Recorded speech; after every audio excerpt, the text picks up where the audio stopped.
Çanakkale içinde vurdular mezara,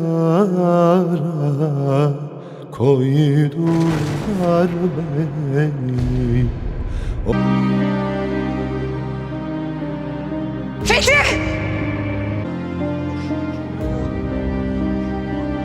Komutanım, dün başaramadılar, bugün başaramadılar, yarın da başaramayacaklar komutanım.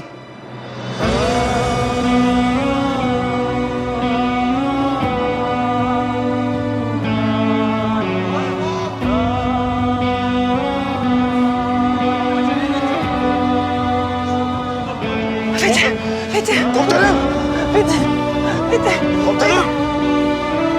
Fethi! Abi!